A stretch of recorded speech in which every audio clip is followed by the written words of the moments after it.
Everyone, मैं doctor Richa आपके अपने चैनल ज्योग्राफी वंडर में आपका स्वागत करती हूं। आज हम पढ़ेंगे भारत के तटीय मैदानों के बारे में। पिछले वीडियो में हमने पढ़ा था कि भारत के तटीय जो घाट थे उनको क्या कहते हैं। अब उस घाट के तट पर, यानी ये हमारा घाट था, इस घाट के पास तटीय मैदान पाए जाते हैं। यानी ये पर्वत श्रृंखला बताई थी मैंने, सह्याद्री, और ये बताया था पूर्वी तट। ठीक है, पूर्वी तट के पास यहाँ सकरे मैदान पाए जाते हैं। इन मैदानों की अपनी विशेषताएं होती हैं। उस आधार पर मैं आज पश्चिम तटीय मैदान के बारे में बता रही हूँ। नेक्स्ट वीडियो में पूर्वी तटीय मैदान के बारे में एक्सप्लेन करूंगी।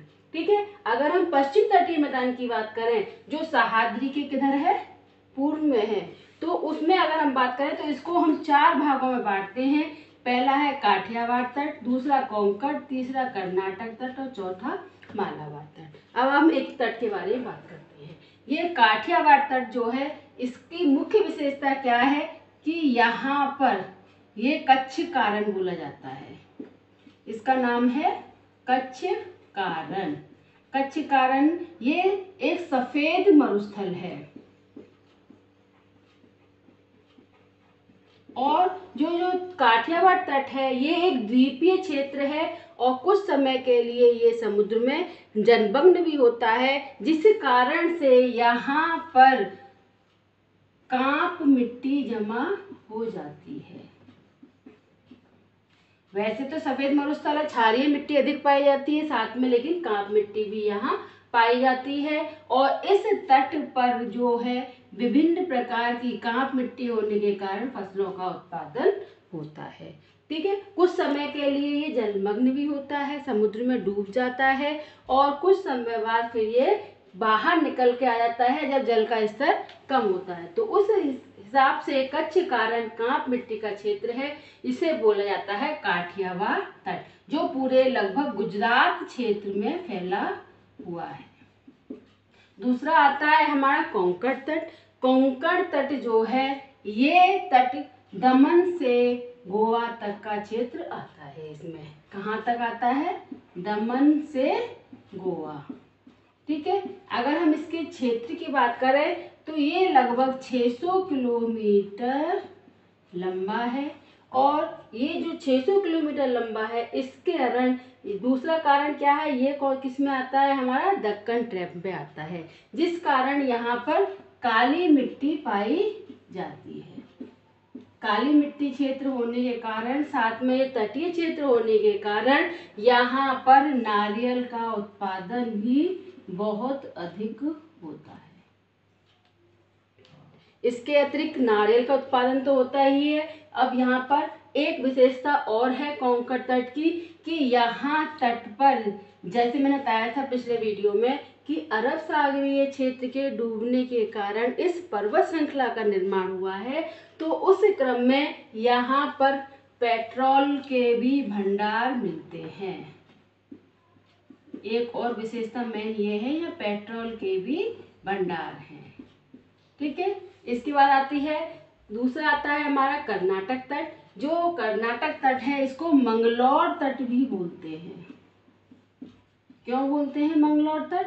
क्योंकि यह क्षेत्र अधिकांशतः कर्नाटक मंगलोर के पास का क्षेत्र है, तो मंगलोर तट और कर्नाटक तट के नाम से भी जाना जाता है। इसकी चौड़ाई अधिक नहीं है, ये केवल 300 किलोमीटर लंबा है।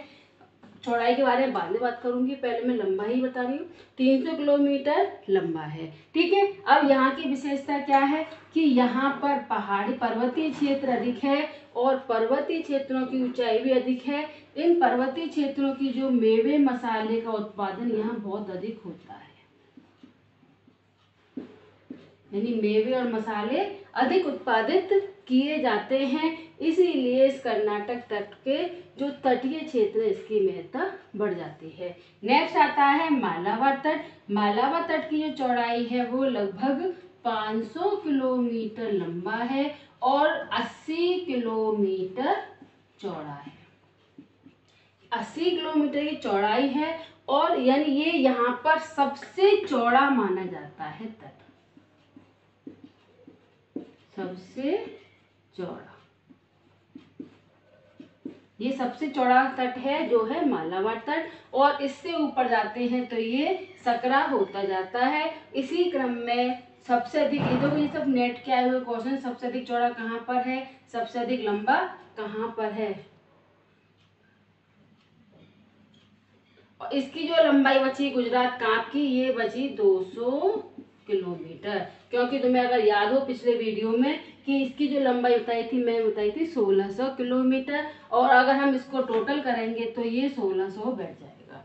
ठीक है, तो इस तट की जो मुख्य विशेषताएं हैं उनमें अगर हम बात करें तो सभी क्षेत्र, ये तटीय मैदान है, यहाँ पर काप मिट्टी के क्षेत्र हैं, लेकिन यहाँ पर कच्छ कारण, ये मरुस्थलीय क्षेत्र है, इसके कच्छ कारण के नीचे जो हमारा क्षेत्र आता है गुजरात का, यहाँ काप मिट्टी का क्षेत्र है, इसके बाद काली मिट्टी का क्षेत्र है, और फिर पर्वतीय क्षेत्रों के प्रभाव के कारण यहाँ पर भी यहाँ काप मिट्टी मिलती है, और साथ में यहाँ पर काप मिट्टी होने के कारण और पर्वतीय क्षेत्र होने के कारण मेवे मसाले का उत्पादन अधिक होता है। और अगर हम मालाबार तट की बात करें तो यहाँ पर सबसे अधिक प्रवाल मिलते हैं। ये याद रखना, ये भी नेट का आया हुआ क्वेश्चन है कि प्रवाल कहाँ मिलते हैं, तो वो मिलते हैं मालाबार तट।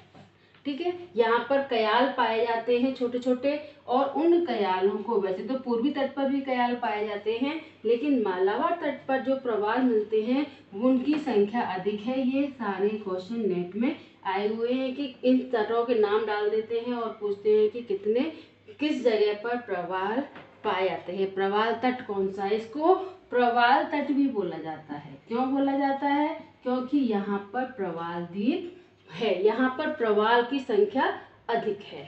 यह हो गया हमारा पश्चिम तट का टॉपिक। Okay, thank you.